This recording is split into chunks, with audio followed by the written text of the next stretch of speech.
Hi guys! Magandang hapon. So for today's video, share ko sa inyo yung bunga ng ating grafted giant jujube. So yan, inopen ko na nga siya. So, naka-plastic siya. Ayan o. So, covered siya dahil madami na nga siyang bunga. Malaking plastic na yung ginamit natin. And yan yung kanyang bunga guys. Ang laki na nitong isa.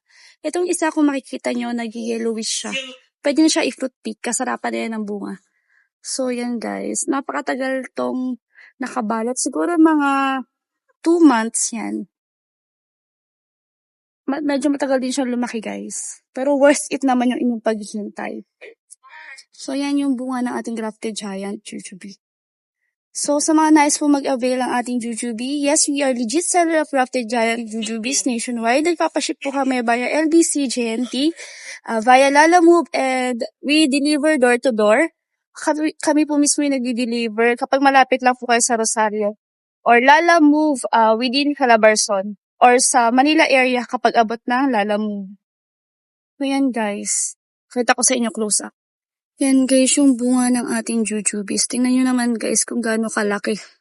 Oh, laki yan guys. Napakasarap at yan, napakatamis. So napakasulit na prutas dito sa Pilipinas.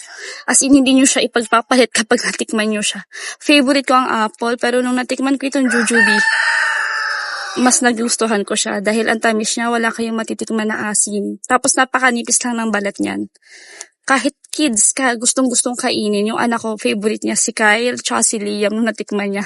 Hindi talaga nagbibigay kapag nakatikim ng jujube. So, yan siya guys. So, ito yung ibang bunga.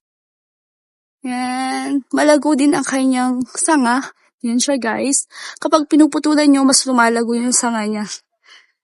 Yan. Napakatagal din ang lifespan ng jujube.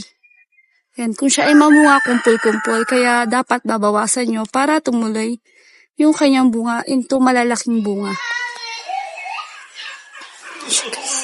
Napakasarap na bunga niyan. Fruit pick ko na guys yung isang bunga. Yellowish na kasi siya. So yung iba, hayaan muna natin siya dito. So guys, fruit pick na natin itong isang bunga ng jujube. Yan. Yan siya guys. Ito yung kanyang bunga. Fruit pick na natin. Pick natin itong isa. Yeah. Yan. Na-fruit pick na natin yung isang bunga, guys. Yan siya, guys. Medyo maliit to. Yan.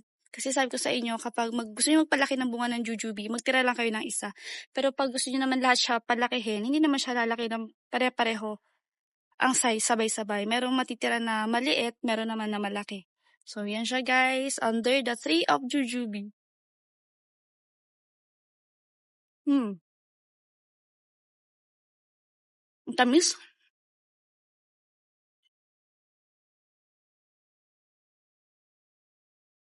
Yan yung kanyang flesh, guys. Sabi nung iba na nakatikim, para daw sila nakatikim ng iba't ibang klase ng prutas sa isang bunga. Like, buko, alam mo niyog? Buko, apple, peras, bayabas. So, diba, sulit, sa isang bunga lang, kung ano-anong lasa ng prutas yung matitikman nyo.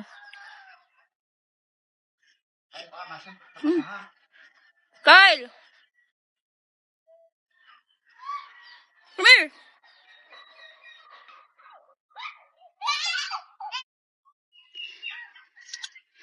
Yummy? Masarap. Sabi mo sa kanila, hi guys. Lubo na. Yummy? Tikman mo. Ayaw mo? Gusto mo, ayaw mo? You want? Yummy?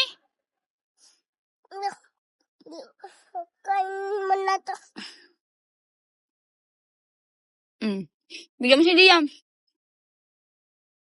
So, yun lang guys. Bye!